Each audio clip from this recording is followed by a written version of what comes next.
Taco Tuesday. It's Taco Tuesday. Come on. It's Taco Tuesday. It's TacoTuesday.com. Taco Tuesday. It's Taco Tuesday. It's Taco Tuesday. It's Taco Tuesday. Happy Taco Tuesday, everyone. Welcome back to another edition of the TacoTuesday.com podcast. It's me and Crawford of The Best Seats back at it again. Today we got Stan Frazier. He's the co-founder of the band Sugar Ray and the owner and founder of Sgt. Pepperoni's Pizza. Welcome to the show, man. Hey, guys. Thanks for having me on. I'm stoked to be here. One of our stores of Sgt. Pepperoni's is right up the street in Aliso Viejo, so I just picked up some pizzas and headed down Cabot Road, and here I am.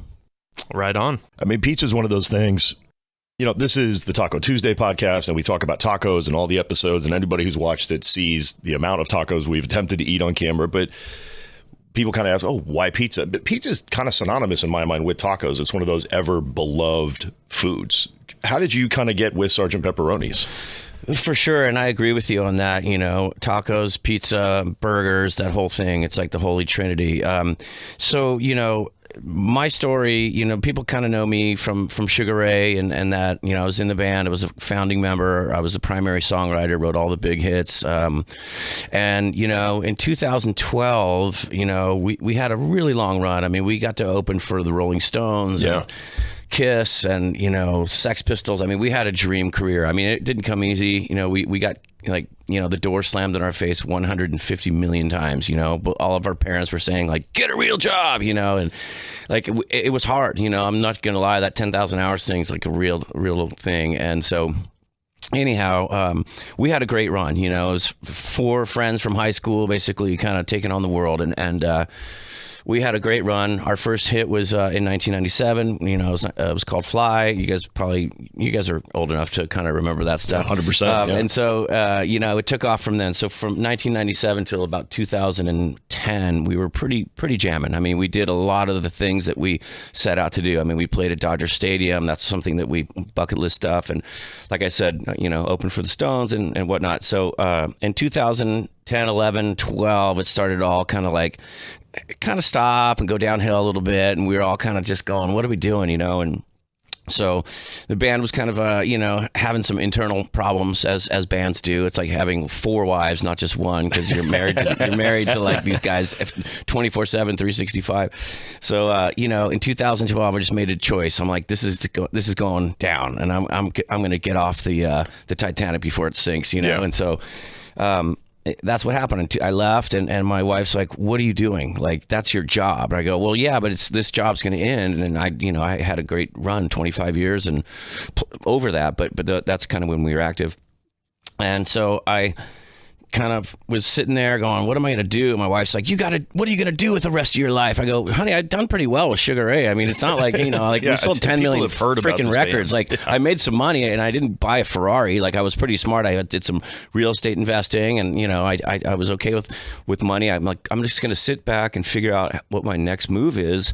And at that time, let's see, it was 2012. So I'm 55. So I was 45, And so, I'm like, let me chill for a year, figure out what my next is. But I'm not done. I'm going to do something with food. I know that. Probably go open a pizza place. My wife comes to me, and she's got the computer open. She goes, honey, I found what you're going to do next. Because she's like that. She doesn't want me to like be on the couch or playing tennis or, even though I deserved it. Look at him just laying there all happy. I know. Look at his tan. God. Anyway, so she found this ad on Craigslist of all places that said, do you like food? Do you like adventure? Do you like travel? And I'm like, yeah, that also sounds pretty good. And it's like, okay, open auditions for a show called Chef Race. And I don't even know if you guys know this about me, but maybe you do. So it's called Chef Race. It was a reality TV show that happened in 2012. There were 10,000 people that auditioned for it. And basically it was a Jamie Oliver production. And so it was 8 chefs, I use that term loosely, from the US versus 8 chefs from the UK. And the premise of the show was you had to get from Santa Monica to New York over the course of 12 weeks.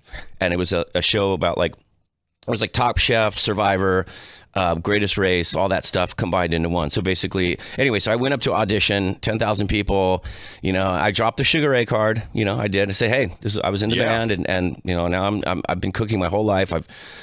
I'll get into the other stuff, like, you know, how I got so into food in a minute. But I auditioned for the show.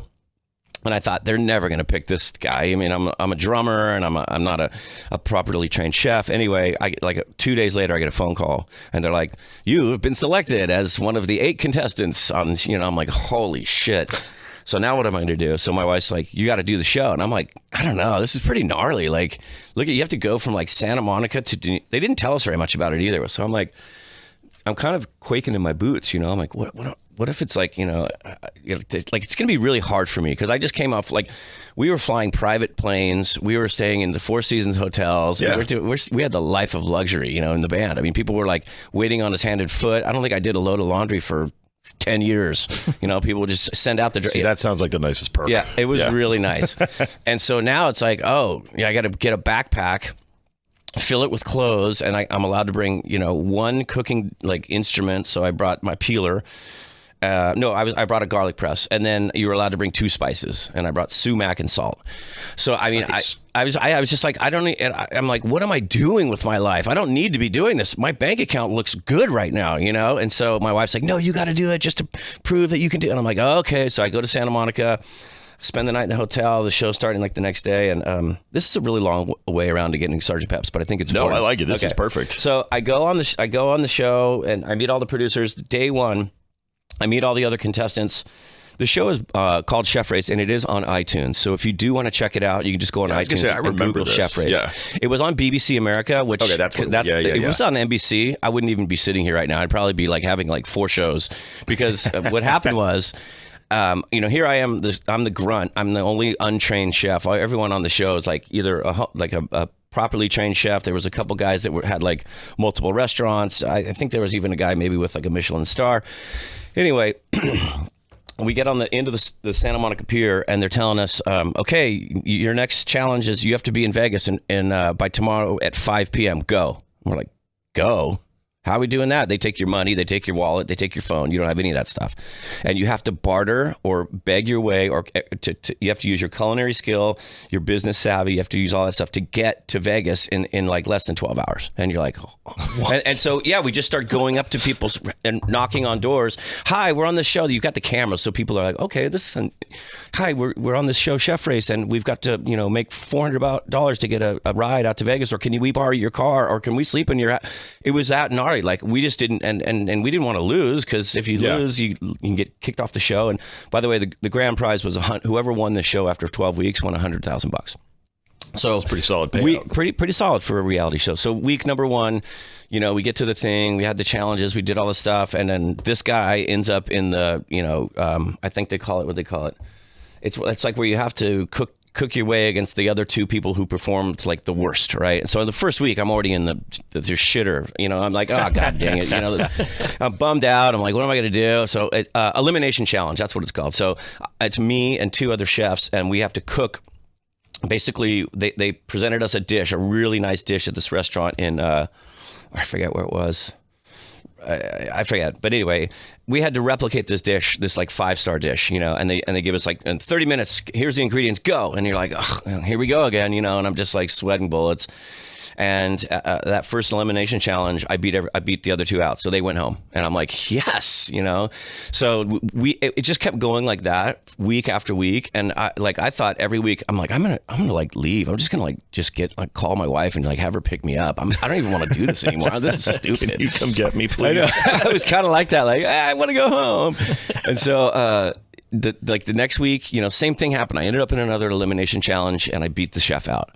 Ended up in another elimination, and I was like, dude, this is getting old. And then finally, like, I just had a moment. Like, I woke up one morning, and I was like, you know what? I think I can win this thing. Because, like, out of 16, there was already, like, I don't know, maybe 5 gone. And I'm like, well, you know, my odds are getting better. So I just assumed like this weird alter ego thing, and I started growing like a gnarly like porno mustache and I started doing like 1,000 push-ups every morning, you know, and I just got this like Rocky thing, and I'm like, I'm gonna fucking win this thing. I'm gonna go for it. I'm gonna try to win this thing. And so boom, you know, another week Stan goes to the top, another week Stan goes to the top, another week, you know, and I had a few setbacks, and it was hard though, because it was like we had to like break down like a whole bison in the back of a truck, like in the middle of the desert. And I'm like, like, it was crazy, dude. And if you didn't have a place to stay, literally you would like kind of have to sleep like under a bus stop or something. It was, I mean, if you really got into trouble, the producers would come in and save you. Yeah. But like that said, I mean, I slept in some really crappy places and I threw out my back. And I mean, we had a lot of those challenges. I mean, it's pretty fun to go back and watch the shows.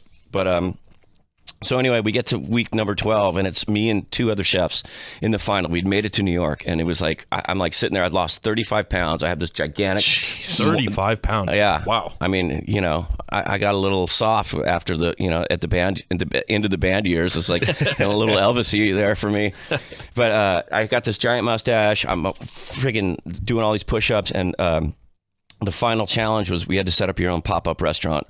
And you had to cook this meal for like these 3 celebrity judges. It was like Todd English and Richard Corrigan and whoever else it was. And so at the end of these 12 weeks, oh, by the way, during the final like challenge, I'm cooking, I'm sweating. We're in this kitchen in New York. It's 1,000 degrees. They go, Stan, you have to go into the walk-in. You forgot an ingredient. I'm like, huh? No, I didn't. And then, no, go in. And I go in and right by the walk-in is my wife and my daughter. They flew him out from. Oh, that's cool. And I hadn't seen him. Awesome. I haven't seen him in 12 weeks. I fell on the ground, started sobbing because it's an emotional thing. You know, Yeah, it's like, absolutely. I've been gone. I was in this band. Now I'm just this grunt. I got a mustache. What am I doing with my life? And so I see them, give them a hug, and then I go back. That inspires me. Anyway, they bring the food out. We do the final judge. The judges are all there. They have like 150 people surrounding us. It's all being filmed. And like, you know, just to cut to the chase, they're like, and the winner of Chef Race is, we'll be right back. You know, they go to commercial and you're like, you know, like, so then they go, and then they come back out and they go, the winner of Chef Race. And they look at the other guy and they look at me and they look at the other guy. They look at me and then they go, Stan Frazier, you're the winner of Chef Race. I'm all, yeah, you know, just like insane. Like everyone's freaking out. So that was the long way to tell you how I got to Sergeant Pepperoni. So I won $100,000. I took like 3 months off of my life. You know, I literally went to the beach every day and just like got my head back together. Yeah. I gained some of my weight back. Yes. Mustache was gone. My wife was like, you are shaving that right now. Yeah, I was going to ask, and just because this is driving me nuts, I want to ask really quick. As soon as you saw them standing by the walk-in, how long did it take her to look at the mustache and just go, no? Oh, dude. I mean, it wasn't, she like, honestly, she looked at me with like a sour face, even though you can't see this on the podcast, but it was like she had like, uncovered like a pile of throw up when she saw me. She was like, like that kind of thing. Sorry, I didn't mean to cut it off. I just had to ask that one. It's a great question. So that took 3 weeks off, or I'm sorry, I took about 3 weeks, maybe it was like 3 months. I can't even remember. I was in a tailspin. I was just like, what did I just do? I definitely took some time off. And then, you know, I got $100,000 and I've always wanted to open a pizza place. So let me explore this, you know, and I'm literally like 2 or 3 days after I kind of wrote a business plan out and was about to kind of do like a wood burning pizza place. I got a call from one of my partners, and he was like, hey dude, we're going to buy Sergeant Pepperoni. So the story behind Sergeant Pepperoni is that the original store in Newport opened in 1976. So we were the 3rd owners. We bought it 11 years ago. But at the time, you know, he was like, hey, we're going to buy this pizzeria. And, you know, you just won the show and we want you to be a part of it. And I'm like, hell yeah. Because this was our childhood pizzeria that we went to throughout all of my brother and I used to play pinball. I had my first kiss of a girl in the restaurant in the arcade. This place has awesome. Such a special meaning to me because it was just like this place that we all went. Parents would watch the game and have pictures. Kids would play the arcade games. You know, you might steal a kiss from a chick in the back. And so once he said that, I said, oh my God. And I went over there and checked it out. And it was like, they had orange shag carpeting. The owner had lost his wife, unfortunately, to let it go. He was serving like, you know, peanut, like white Zinfandel out of a box. I mean, it was all, the place had just like, there was like rodents. It was bad. Yeah. It was really bad. So we did a complete we basically tore it apart inside and rebuilt the whole place. We did it in about 2 weeks, which is unheard of because it's like, you know, you do a restaurant remodel, you think, oh, it's going to be open in 6 months. Yeah, you're like seeing a year. We hired like 40, you know, GCs, and around the clock there were people working 24/7 to get this thing open. So that's how I fell into the Sergeant Pep's thing. I mean, we were honestly like, we walked in there doing the demo, you know, breaking down walls and ripping out toilets and stuff. It was a real labor of love between my partners. So there's 4 of us total with, you know, our wives and all of our additional family members. But So we got the menu together. We got the recipe for the pizza together. And, you know, it was really tough. Like the first year and a half, 2 years of this business, we were all ready to throw in the towel. We're like, man, this is so hard because like, I know a lot about food, but I'm not an operator. You know, I don't know anything about, you know, I mean, I can definitely figure it out, but and my other partners were relying on me kind of on the culinary side, which I was fine with. But, you know, there's more to a restaurant than just the food. You know, It's a business. You got to have the numbers and the P&Ls, and you got to have, you know, all the ordering and all the, you know, there's a lot that goes with it. So luckily, between the four of us, we sort of divvied up the, you know, responsibilities. And you know, I started working really hard in the kitchen, and I mean, I was putting in 8-10 hour days, you know, just back there grinding with the back of house, and everyone was doing that. My partner JR, he's like he's like a retail rock star. He's the guy who kind of just came in and helped with almost every element of everything. And then my other partner Rob Dobbin, we call him MC Spreadsheet because he's like he's a financial guy. He's a genius. He's a wizard with the numbers. And then Andy Hong, my other partner, he's like our IT guy, handles a lot of the marketing and just getting all the systems in place, because it's a lot, you know. I mean, especially when you want to be on, you know, competing with like other pizzerias that have like online ordering and on all the stuff that, you know, over technology you have to have in this day. You have to have it. You know, no one wants to. I mean, we were like thinking of not even having phones, you know, because it's another annoyance. It's like you know you got to call. Hi, I'd like to order a pizza. No one does that anymore. They all do it from their phones. You guys know it's like so easy to do that. Yeah, absolutely. And you just go pick up your food and you're done. So anyway, we all had different responsibilities, and that's how we got into it. So we opened that one in 2012, and it's been, you know, 11 years there. And then being we always thought this would just be it, you know, like we're just one pizzeria and we're good and it's a family. And so after 2 years, we decided we needed to like figure out how to make this work financially from a business perspective. So we started involving schools and churches and doing charity and give back. And then all of a sudden the people just showed up. It was amazing. No, your community outreach is 100%. really, really awesome. It's so important. And, you know, we were just trying to like keep our head above water. And then all of a sudden we were just like slamma jamma. And we're like, oh my gosh, like this is. So anyway, we were the guys that were, you know, during the pandemic and COVID, we're like, why don't we try to open another one? Like when everything's closing, we're like, oh my God, what are you doing, guys? But it was a really smart thing by JR, my partner. You know, like I said, he's a retail just genius. And so he found our second location, which was Aliso Viejo, which we opened, gosh, I don't know if probably 2000. We waited a bunch of years before we opened the second store. So it was during the pandemic. When was it? 21 maybe is when we opened. Yeah, I was going to say, so I live in Aliso Viejo, and that's the one that's right near me. I actually got it last night. It was my saving grace after a long weekend, so thank you for that. I want to say it was like 2021 or something. Yeah, and I remember when it came in, I'm like, whoa, that's awesome. We were stoked. We took over the old Bagels and Brews right there across from Opa. And, you know, that store is doing good. And then we opened in 2020, in 2022, we opened Irvine by UCI. It was the old Gina's Pizza. So we've got 3 of these stores now on the Bronx, you see, and we're looking for more. You know, we're going to try to maybe get to 5 and see where the world takes us. But right now, like we spend a lot of money, you know, on our ingredients. Like we don't cut any corners, and quality, I think, is what brings people back to restaurants. You know, good food quality, good environment, good atmosphere, all that stuff. Yeah. And I think we have it. You know, you can watch a game at our place. We have live music on the weekends, which is awesome. In Irvine and Aliso, we have free music out on the patio. We have trivia night, and we've done beer pong tournaments at some of the stores. So it's a fun place to go, and all the stores have little versions of an arcade. You know.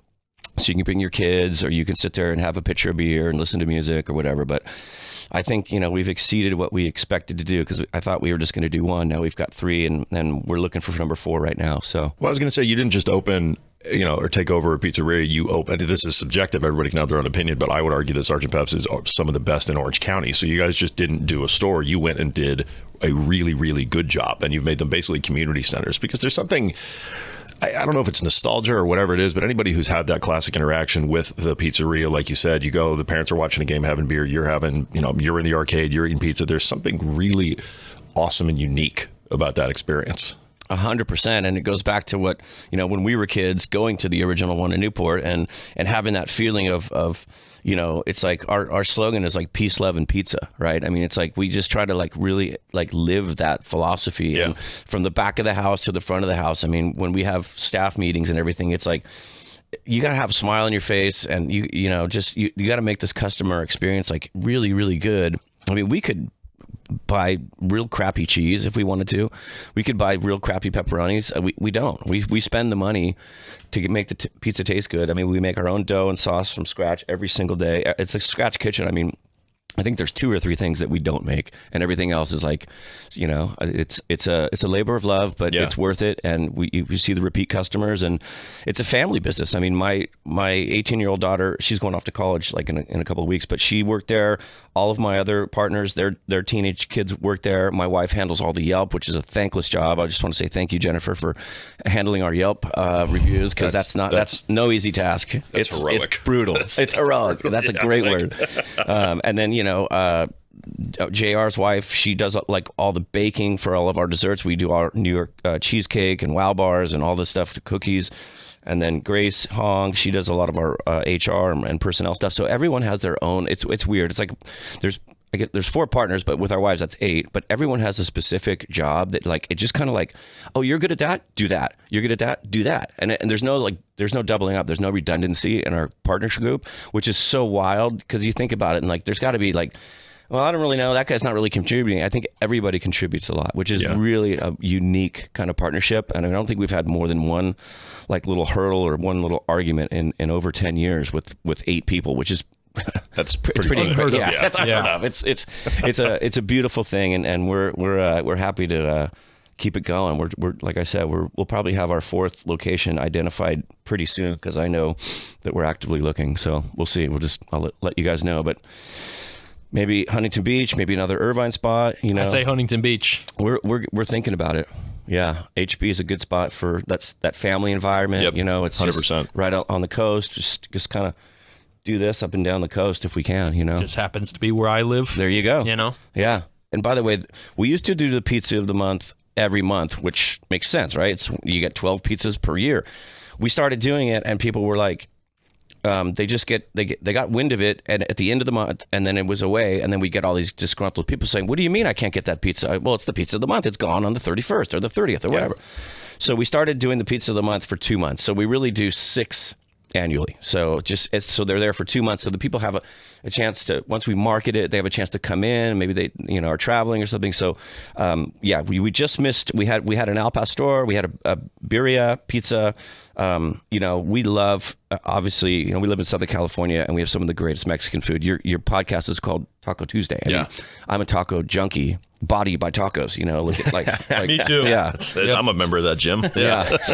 But, I drive to Santa Ana in the middle of the week just to go get tacos off a truck that I love. Yeah. You guys probably know it or have been to it. But my point is, we just missed the cutoff of the taco style pizzas, or the Mexican variety pizza. So this pizza that I brought today, we called it the All American Pizza, and basically, you can open the box. I'm going to dig into it. It's been sitting here a minute, but right. what's the saying? Like, there's no such thing as bad pizza, right? So this came kind of as an accident. When we were first opening, I was tinkering around in the kitchen, and I had all these ingredients, and I go, I think, and it wasn't like I came up with this. People have been doing this pizza for a while. Yeah. But I was just tinkering around. All the owners were in the shop. I think we were all just kind of having like a family night. Dance. There you go. We were having like a family night at the pizzeria, and I went into the kitchen when everyone was there, and I said, I want to create something. So I just said, let's do a cheeseburger pie. And everyone's like, huh? And I go, yeah, like you'll do a 1,000 Island spread. We'll do ground beef, grilled onions. We'll do some. And then we finish it with lettuce, and then a ketchup drizzle. Oh, sorry, it's not cut through there. And so basically, we're trying to replicate the one of the favorite Southern California restaurants that rhymes with Bubble Bubble. Or the cheeseburger's called a Bubble Bubble. This is It's inspired. It's inspired by your local California favorite Howden. burger joint that has palm trees in their logo. So I just came out with it one day and I served it to all the owners, and they were sitting there and everyone was like, holy crap, dude, this is a great pie. And we just decided, let's run with it as the all-American pizza. And, again, like you said, pizza, tacos, burgers. I mean, we just try to... Yeah, these are like the Stations of the Cross. Exactly. Thinking of like, what do I want to eat? This is a blank slate, right? A pizza is just dough, right? So it's like, those are the buns. And then everything else inside, those are the toppings. And, you can get creative. I mean, I don't know. I've run out of ideas at this point. I'm like, what am I going to do for the... Oh, and then I think of it. I'm like, oh my gosh, wouldn't it be fun to do this pizza or that pizza? So I don't know. In the mind of people that create food, it's just like a musician. I find it very similar. It's like you're creating something from scratch, right? You're just making it up as you go. I mean, yeah, you can follow recipes, and I definitely do, but I just like to be... I get inspired by food from all over the place. Like we did a Greek pizza with, Kalamata olives and feta and all, and it was really popular and really good. We may bring that one back. Some of the other popular ones we did, so we have a grandma's crust. I don't know if you've had that one. Yep. It's like a thick, Sicilian type of crust. So we did one called the Capri, which had burrata and, fresh tomatoes. And we're just looking. It's kind of like what do they call it? Like Long Island style? It's kind of maybe a Detroit style. It's just a thick crust. The grandma's pie, they have them, all over New York. And that's my kind of favorite right now is the thicker crust. They just opened, I just went to this place in Dana Point that just opened, and it's tremendous. It's called Truly, and those guys are doing some amazing stuff with pizza down there. They have thin crust and thick crust. It ever since they opened. Yeah. I've got a new band that I started playing with. They're not new, but it's guys from other bands. We're called The Side Deal. So that's my other creative outlet is making music. So we play all the time. We've got a bunch of gigs lined up for the summer. And it's super fun for us. We're, still get to play the drums, still get to be creative. Not doing that much as far as the writing with music goes anymore. It's more of just performing. Not to say I wouldn't write. I don't know. I've just been in a space of restaurants. I've been in a space of just trying to, I'm raising my child. She's going off to college. We're going to be empty nesters, which is so weird because we only had one. We have one daughter. She's 18. She's going to U of A right coming up in August. And so that's been kind of, my focus is getting her off to school, getting her moved in, trying to figure out, how it's going to be with just my wife and my dog and what's the dynamic and no child running around every morning. And so, things that I guess happen to people in their mid-50s, life shifts and there's things going on. But I'm still really passionate about music, really passionate about food. That'll never go away. It's like those are my jams. We can't have somebody on who has a pizzeria and not ask potentially the most controversial question when it comes to pizza. Oh, pineapple. Does it belong on there? It's such a it's a touchy. I can hear the comments on YouTube right now. Well, pineapple does not belong on pizza. I love those videos where they go, I'm going to show you how to eat pineapple on pizza, and they just throw it in the trash. Throw it away. Do it. I personally think whatever you want to do is fine. Like if it's right, like first of all, most pineapple that goes on pizza comes out of a can. And it's in syrup and it's gross. It's pineapple's been sitting on a shelf for 10 years or whatever. So that kind of grosses me out. So I would say I did have a slice of like a Canadian bacon and pineapple, but this pineapple was shaved really thin in these oval slices. And the whatever the Canadian bacon or ham they used was absolutely a 10. And the cheese was perfect. And so it worked for me. But I would say, to answer your question, I think it does belong on pizza if you treat it right.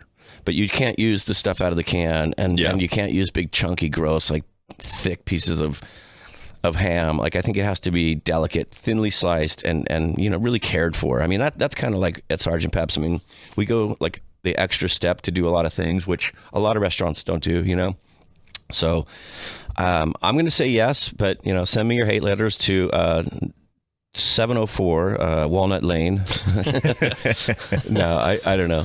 What do you guys think? Do you? You're not a fan? I have. So again, I have a podcast that I do where I've had on chefs and people like that, and anybody who's ever been involved with pizza, I've always asked that question. Right. I would have to go back and do the numbers, but overwhelmingly, people have been like, yes, as long as it doesn't suck. Yeah. So okay. Yeah. I mean, I mean, I had it on a barbecue chicken pizza, and it was actually shockingly delicious. There you go. It was very thinly sliced. Yeah. Everything was just perfect. Right. I don't know. I've never had it on a pizza since that I actually enjoyed, though. Yeah. I mean, if you were getting a pizza from like, I don't know, one of the chain pizzerias, like I would think that it's not going to be good. But like I said, if it's something about the slicing of the pineapple on the thinnest possible, so you taste it, but it's not like overwhelming and you're biting into like a big syrupy like piece of chewing gum. I don't know.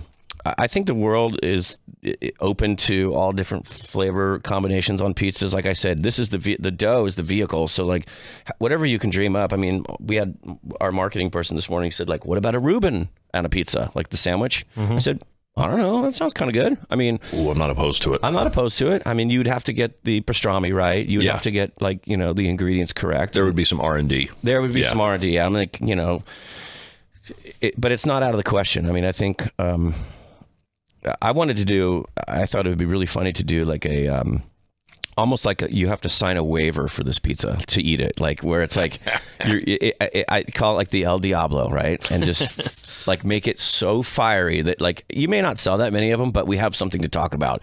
And we get on, you know, the news and it's like, oh, 3 people died last week at Sergeant Pep's.